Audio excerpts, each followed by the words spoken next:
आज की इस आध्यात्मिक शिव गुरु परिचर्चा में मैं नमन करता हूं अपने गुरु शिव को। साथ ही इस विधा के जनक इस बात को पूरी दुनिया में फैलाने के संकल्प से संकल्पित और हम लोगों को बताने वाले साहब श्री हरिंद्रानंद जी के श्री चरणों में मैं नमन करता हूँ दीदी नीलमानंद जी के श्री चरणों में। आप सभी भाई बहनों को मेरा प्रणाम है। यह मेरा सौभाग्य है कि आज की इस कार्यक्रम में आध्यात्मिक चर्चा में मुझे उपस्थित होने का अवसर मिला है। साहब बोलते थे कि जहाँ शिव की बात हो वह जमीन बहुत ही भाग्यशाली होती है, वह स्थल बहुत भाग्यशाली होता है और वो लोग भाग्यशाली होते हैं जिनके कहने से कोई शिव की तरफ 2 कदम चलता है। आप सभी आए हैं, आप सबों के बीच मुझे अपना अनुभव रखने का अवसर मिला। मैं विशेष क्या बोलूं, मैं धीरे धीरे शिव शिष्यता को समझ रहा हूं।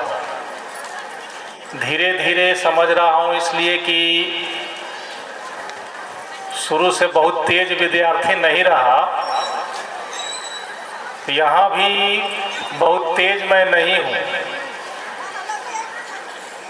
चूँकि गुरु महादेव हैं, वो तो जगत के गुरु हैं, त्रिभुवन के गुरु हैं,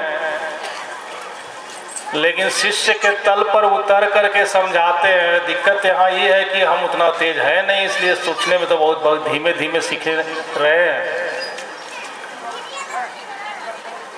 लेकिन इतना जरूर थोड़ा बहुत अब समझ में आ रहा है कि वह परमात्मा इच्छा किए गुरु पद धारित करने का, तो यह बात आई है साहब के माध्यम से इस संसार में। पहले क्या था कि वो उस परमात्मा की इच्छा से कोई ऋषि और महर्षि ऐसे जो तेज पुरुष होते थे वो अपनी शिष्यता का कार्य जगत में फैलाते थे और उनके शिष्य पुनः फिर उनकी दया से उस परमात्मा शिव से मिलते थे।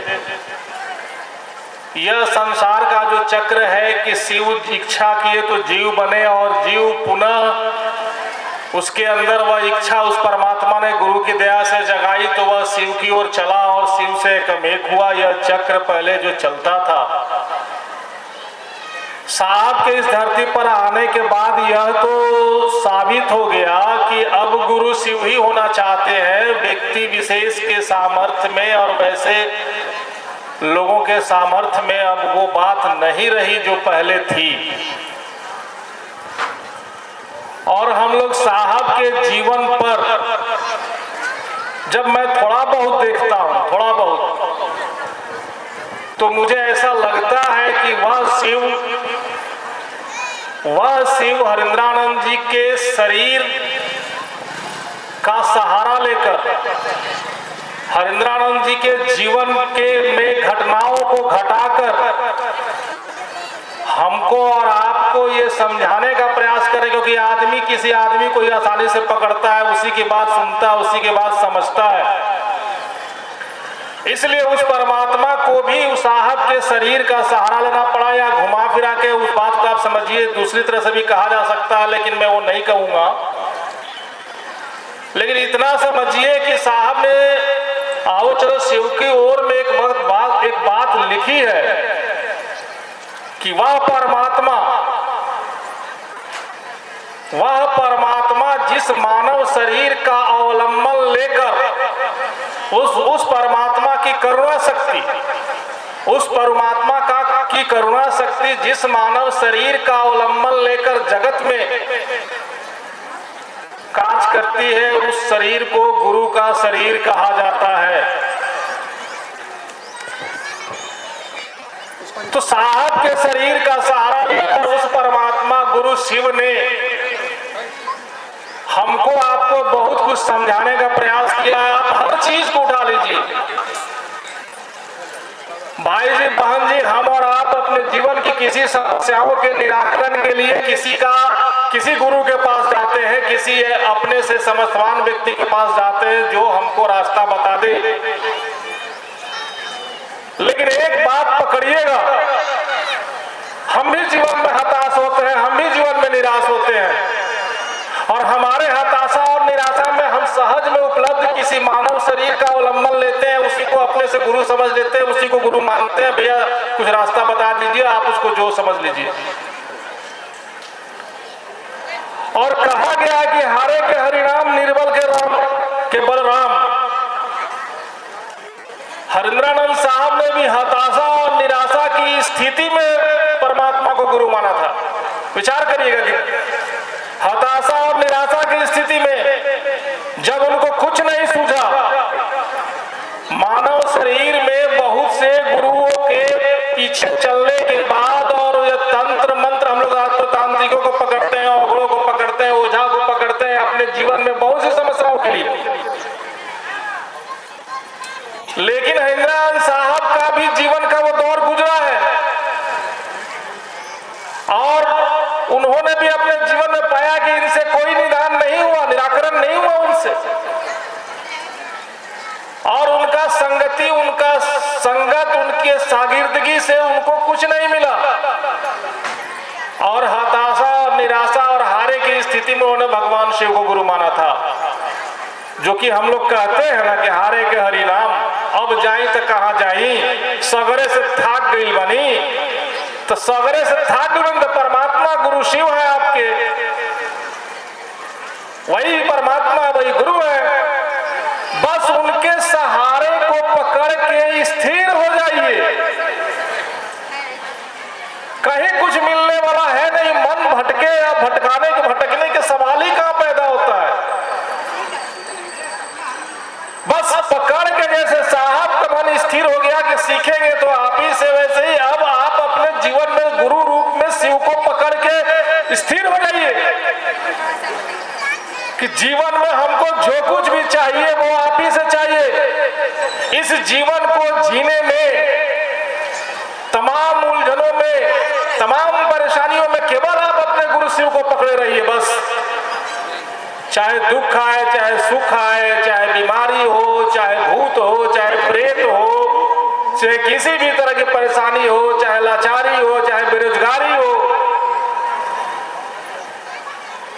तमाम बातों में आपका मन केवल स्थिर रहे, गुरु पाया। अब तो शिव को गुरु मान लिया, आप किसके पास जाएं?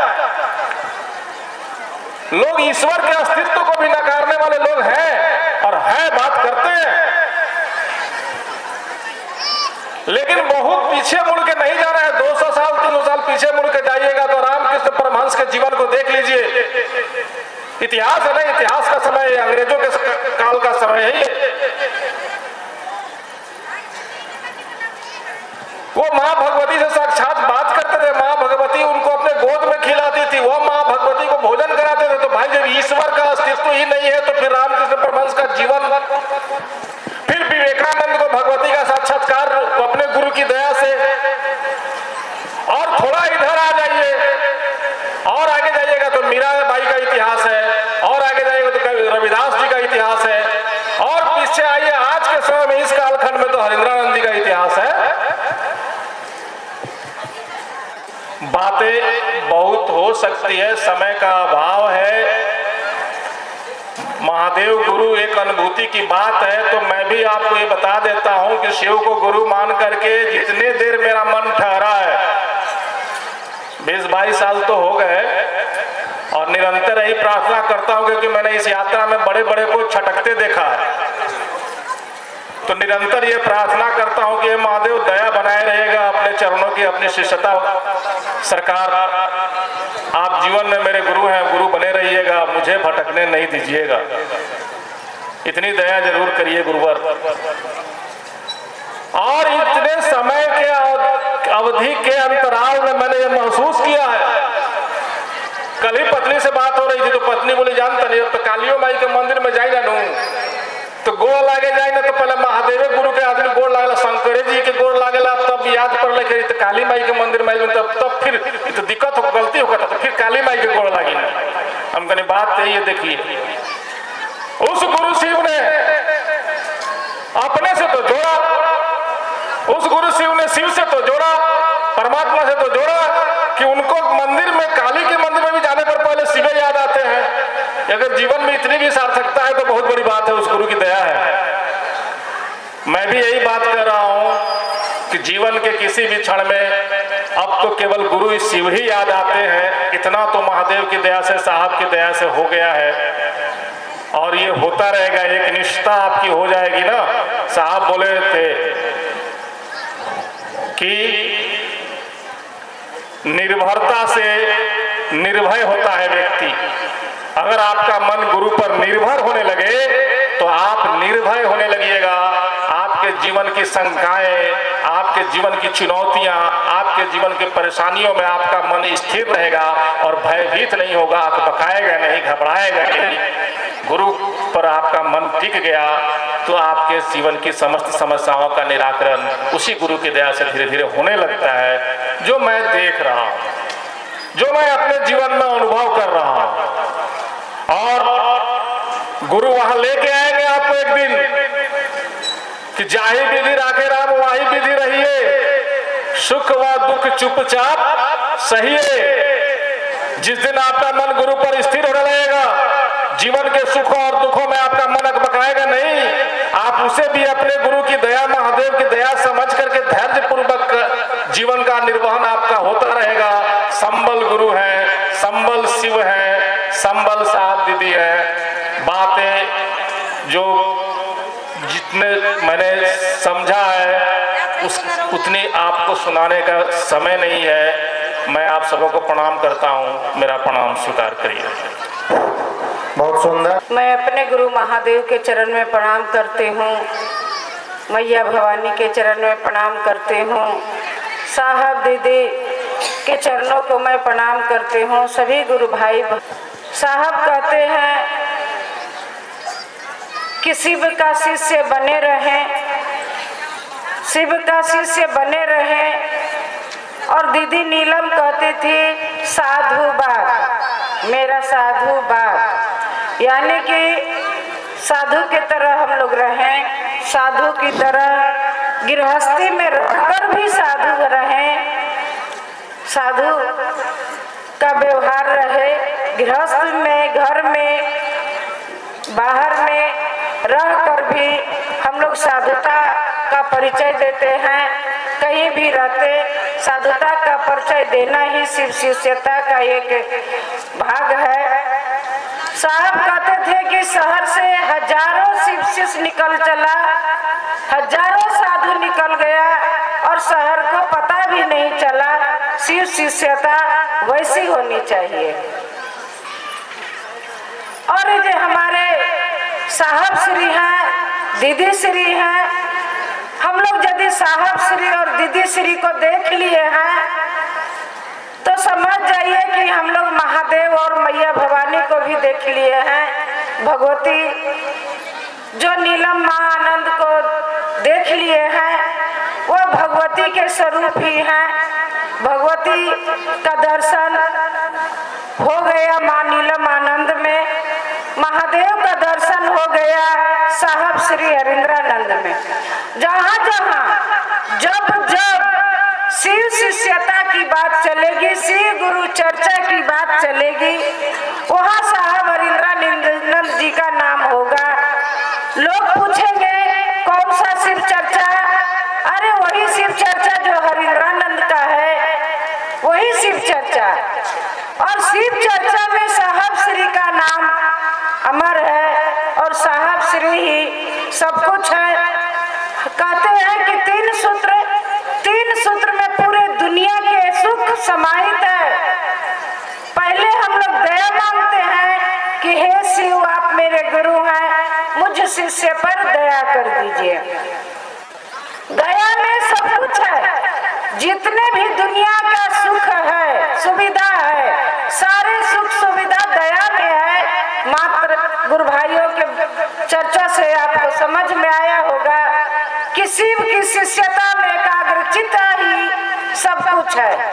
जिसके मन में शिव की शिष्यता शिव का नाम, शिव का भाव आ गया, चाहे दुख में हो, चाहे सुख में हो, चाहे जितने भी कष्टों को हम झेल रहे हैं और मेरे गुरु शिव बने हुए हैं, तो हम शिव का शिष्य हो रहे हैं। और शिव का शिष्य सिर्फ शिव का दर्शन मंदिरों में नहीं, लोगों में करना है और एक जीव में करना है। जब हम लोग जीवात्माओं का इज्जत करेंगे, सम्मान करेंगे, महादेव गुरु हमको हर जगह मिलेंगे। हर व्यक्ति में शिव हो, हर व्यक्ति में, हर जीव में शिव है, हर जीव में शिव है। और इतने कहकर मैं अपनी वाणी विराम देते हुए सभी सुनने वाले के चरणों को मैं प्रणाम करती हूँ।